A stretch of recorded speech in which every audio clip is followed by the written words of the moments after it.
অবস্থা দৃষ্টে মনে হচ্ছে যে জামায়াত ইসলামী বাংলাদেশ বন্ধুহীন হয়ে পড়েছে। শুধু তাই নয়, গত কয়েক মাসে বাংলাদেশের টেকনাফ থেকে তেঁতুলিয়া পর্যন্ত সর্বত্র বিভিন্ন পর্যায়ে তাদের জন্য প্রতিযোগী তৈরি হয়েছে, শত্রু তৈরি হয়েছে, হেটার গ্রুপ অর্থাৎ তাদেরকে ঘৃণা করে এরকম একটা নতুন গ্রুপ তৈরি হয়েছে এবং তাদেরকে ঠকানোর জন্য একটি মুনাফেক গ্রুপও তৈরি হয়ে গেছে। যেভাবে তারা একসময় আওয়ামী লীগের মধ্যে বিলীন হওয়ার চেষ্টা করেছিল, এখন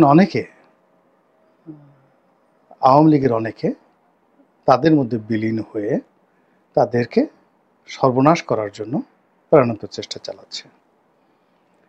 যে সকল কৌশল অবলম্বন করে তারা সারা বাংলায় একটা ভাইব তুলেছিল, নিজেদের সততা, নিজেদের যাকে বলা হয় বিস্তৃতি, নিজেদের শ্রেষ্ঠত্ব তারা প্রকাশ করার জন্য সামাজিক মাধ্যমকে যেভাবে হাতিয়ার হিসেবে তারা ব্যবহার করেছিল এবং প্রতিপক্ষকে অবদমিত করার জন্য, প্রতিপক্ষকে মোকাবেলা করার জন্য, তাদের মন এবং মানসিকতা ভেঙে দেওয়ার জন্য, এমনকি প্রতিপক্ষের চরিত্র হরণের জন্য তারা যে সাইবার ফোর্স গঠন করেছিল, তাদের যে বাঁশের কেল্লা, এখন ঠিক একই প্রযুক্তিতে তাদের বিরুদ্ধে অধিক শক্তি নিয়ে তাদের যারা রাজনৈতিক প্রতিপক্ষ সামাজিক মাধ্যমে যে প্রচারণা চালাচ্ছে, তার প্রেক্ষিতে পুরো বাংলা এখন জামাতের জন্য রীতিমতো দারুল হরব, শত্রুর দেশে পরিণত হয়ে গেছে। যখন বিপ্লব সফল হল এবং যখন জামাতের আমির ক্যান্টনমেন্টে গিয়ে অন্যান্য রাজনৈতিক নেতৃবৃন্দের সঙ্গে তিনিও সেনাপ্রধানের সঙ্গে সাক্ষাৎ করলেন, কথা বললেন, এবং সেনাপ্রধান যখন বক্তব্য দিতে গিয়ে পরপর ২ বার আমিরে জামাত এই শব্দটি উচ্চারণ করলেন, তখন আমরা ধরে নিলাম যে জামাত বর্তমান সরকারের এখন যারা চালাচ্ছেন তাদের একটা ডিফ্যাক্টো সরকার হিসেবে কাজ করছে। এবং আমরা বাস্তবেও দেখলাম যে আগস্ট মাসের প্রথম সপ্তাহতেই যত গুরুত্বপূর্ণ নিয়োগ, বদলি, তারপর গুরুত্বপূর্ণ জায়গাগুলোতে দখল প্রতিষ্ঠা করা, এক্ষেত্রে জামাত ইউনিক সফলতা দেখালো। যত দ্রুত তারা এসালামের ব্যাংকগুলোকে নিজেদের করে নিল, বলা হয়ে থাকে এগুলো একসময় তাদেরই ছিল, আবার তারা সেটা নিয়ে নিল। ঠিক এই কাজটি তারা যত দ্রুততার সাথে করতে পারলো, ঠিক একইভাবে কিন্তু বিএনপির লোকজন পারেনি। আইএফআইসি ব্যাংকে জনাব মোসাদ্দেক আলী ফালু একসময় চেয়ারম্যান ছিলেন, তো তিনি কিন্তু আইএফআইসি ব্যাংকের দখল নিতে পারেননি। আব্দুল মিন্টু অনেক দিন ইসলামী ন্যাশনাল ব্যাংক থেকে আলাদা ছিলেন, কিন্তু অনেক কষ্টে তিনি চেয়ারম্যান পদটি পেয়েছেন বটে, কিন্তু বাংলাদেশ ব্যাংক থেকে বিএনপির নাম করে কোনো সুযোগ এ পর্যন্ত আদায় করতে পেরেছেন এটা জানা নেই। ফলে তিনি খুবই হতাশ, ভীষণ রকম হতাশ। তো সেই দিক থেকে জামাতের যে নেতৃত্ব, যারা এই আলমের ব্যাংকগুলো যেগুলো নেতৃত্বে তারা চলে এসেছে, ইসলামী ব্যাংক, ফার্স্ট সিকিউরিটি ব্যাংক এবং অন্যান্য ব্যাংক, সেগুলো নিয়ে কিন্তু আমরা কোনো টু শব্দ শুনছি না। এবং এই ব্যাংকগুলোকে, অর্থাৎ এই ইসলামের ব্যাংকগুলোকে আবার রিভাইভ করানোর জন্য বাংলাদেশ ব্যাংক শেখ হাসিনার জমানাতে যেভাবে আলমকে সহযোগিতা করত, তার চেয়ে আরও বেশি ডাইনামিকভাবে তারা এই রুগ্ন ব্যাংকগুলোকে টাকা সরবরাহ করে এগুলোকে বাঁচিয়ে রেখেছে। তো এসব জামাতের সফলতা। সচিবালয়ের খুবই গুরুত্বপূর্ণ পদ, ঢাকা বিশ্ববিদ্যালয়ের ভাইস চ্যান্সেলরের পদ, তারপরে ঢাকা শহরে বড় বড় মার্কেটের সভাপতি, সেক্রেটারির পদ, সব মিলিয়ে জামাতের যে রমরমা একটা অবস্থা ছিল, এই রমরমা অবস্থা আমরা দেখতে পেরেছি যে গত ঈদ উল ফিতরের সময় তারা যেভাবে একের পর এক ইফতার পার্টি করেছে, তারা যেভাবে ছুটেছে এক প্রান্ত থেকে অন্য প্রান্তে, এবং তাদের পোশাক পরিচ্ছদ, কথাবার্তার মধ্যে যে সকল পরিবর্তন এসেছে, আমরা ধরে নিয়েছি যে জামাত সেই ডক্টর মোহাম্মদ ইউনূসের রাইট হ্যান্ড হিসেবে কাজ করবে। এনসিপি মূলত জামাতই চালাচ্ছে এবং জামাতের কথা মতো একের পর এক নতুন রাজনৈতিক দল গঠিত হচ্ছে। আগামীতে যে প্রতিযোগিতা হবে সেখানে বিএনপি জয়লাভ করবে না জামাতের নেতৃত্বাধীন যে জোট তারা জয়লাভ করবে, এটি নিয়ে যখন আমরা ক্যালকুলেশন করছি, ঠিক সেই সময়টাতে মে মাসের সেই তৃতীয় সপ্তাহে এসে বা দ্বিতীয় সপ্তাহে এসে আমরা দেখলাম যে পুরো পরিস্থিতি জামাতের প্রতিকূলে চলে গেছে। বিএনপির সাথে তাদের যে শত্রুতা ছিল, আগে যেটিকে দা কুমড়া বলা হতো, মানে কুমড়া যেভাবে দাকে কাটে বা মানে দা যেভাবে কুমড়াকে কাটে, ঠিক ওই রকম একটা সম্পর্ক আমরা যেভাবে বলি, ঠিক জামাত আর বিএনপির সম্পর্কটা আসলে সেই দা কুমড়া সম্পর্ক এখনো নাই। মানে ইচ্ছা করলে এখানে জামাত বিএনপিকে কুমড়ার মতো কাটতে পারবে না, বা বিএনপি ইচ্ছা করলে জামাতকে কুমড়ার মতো কাটতে পারবে না। এখানে যেটি হবে সেটি হলো দুটো ট্রাকের মুখোমুখি সংঘর্ষ, দুটো শক্তিশালী তলোয়ার একে অপরের সঙ্গে সংঘর্ষ, এবং আকাশের দুটো বজ্রপাত যদি পরস্পরের সঙ্গে মানে আঘাত করে তখন সেখানে যে ঘটে, অথবা দুটো শক্তিশালী মেঘ যখন একে অপরের উপর আশ্রয় পড়ে এবং সেখান থেকে যখন বজ্র উৎপন্ন হয়, ঠিক ওইরকম বিএনপি আওয়ামী লীগের যে সংঘাতটি সারা বাংলাদেশে অশান্তির বাতাস বয়ে বেড়াচ্ছে এবং প্রতিটি মানুষের মনে ভয় ধরিয়ে দিয়েছে। বিএনপির মনে ভয় আছে, জামাতের মনে ভয় আছে, এবং এটি ইউনিয়ন পর্যায়ে এই ভয় চলে গেছে, ইউনিয়ন, উপজেলা, পৌরসভা, জেলা এবং ঢাকা শহর।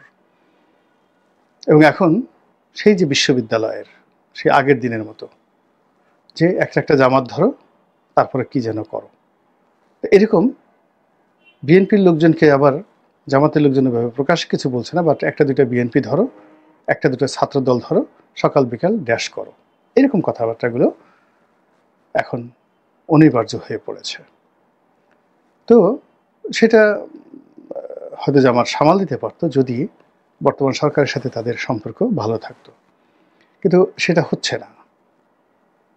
ইদানিং সরকারের যে প্রধান কিংস পার্টি সরকারের আছে 20-25টা, তার মধ্যে প্রধান কিংস পার্টি এনসিপির সঙ্গে জামাতের যে সম্পর্ক এটি এখন সাপে নেউলে, মানে বেজি এবং সাপের যে সম্পর্কটি ওইরকম সম্পর্ক হয়ে গেছে। একজন আরেকজনের চরিত্র হনন করছে, একজন আরেকজনের উপর ঝাঁপিয়ে পড়ছে, হামলা করার চেষ্টা করছে, এবং আগামীতে আমরা এই যে তাদের যে প্রতিযোগিতা, প্রতিহিংসা, পারস্পরিক ঘৃণা, দেশ, ক্রোধ, এটিকে মানে বারুদের আকারে আমরা দেখতে পাবো, দাও দাও করে জ্বলতে থাকবে এনসিপির সঙ্গে জামাতের সম্পর্ক। জামাতের সঙ্গে চরমোনাই পীর সাহেবের একটা সম্পর্ক গড়ে উঠেছিল, সেটি রিভার্স হয়ে গেছে। এখন মামুনুল হক সাহেব থেকে শুরু করে অন্যান্য যে সকল হেফাজত নেতাদের সঙ্গে জামাতের একটা সম্পর্কের কথা শোনা গিয়েছিল, এটাও এখন সেটা হবে না, সেটা নেই। হেফাজত এখন যে কোনোভাবে হোক এনসিপির সাথে একটা সমঝোতা করার চেষ্টা করছে, এই একটা গ্রুপ। ফলে এই মুহূর্তে অন্যদিকে জামাতের সঙ্গে একটা সময় গণ অধিকার পরিষদের নুরুল হক নুরু, তাদের ভালো সম্পর্ক ছিল।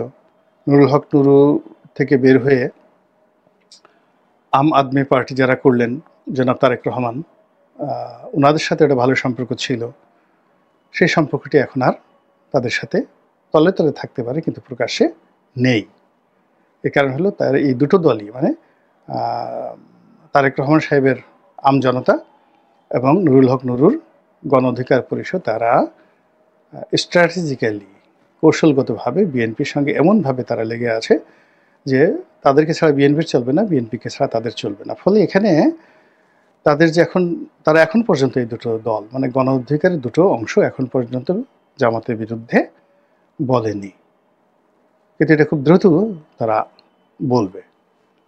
এরপরে বাইরের অন্যান্য যে সকল দল, জুনায়েদ সাকি সাহেবের দল আছে, জাসদের আসম আব্দুর রব সাহেবের দল আছে, কাদের সিদ্দিক সাহেবের দল আছে, যারা জামাতের প্রতি খুব সফট ছিল শেখ হাসিনার জমানাতে, তারপরে তারা কেউ এখন জামাতের পক্ষে নামবে না।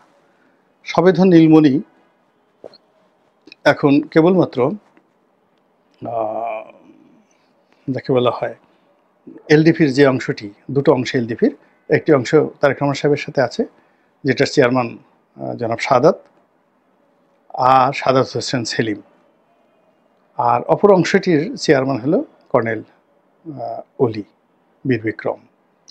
তো তিনি এখনো পর্যন্ত জামাতের সঙ্গে আছেন, এবং এটার আঞ্চলিক রাজনীতির কারণে। এর কারণ হলো তার যে দুটো লোহাগড়া সাতকানিয়া, তার যে দুটো নির্বাচনী এলাকা, ওখানে জামাতের একটা প্রাধান্য রয়েছে, বিপুল সংখ্যক জামাতের ভোট রয়েছে।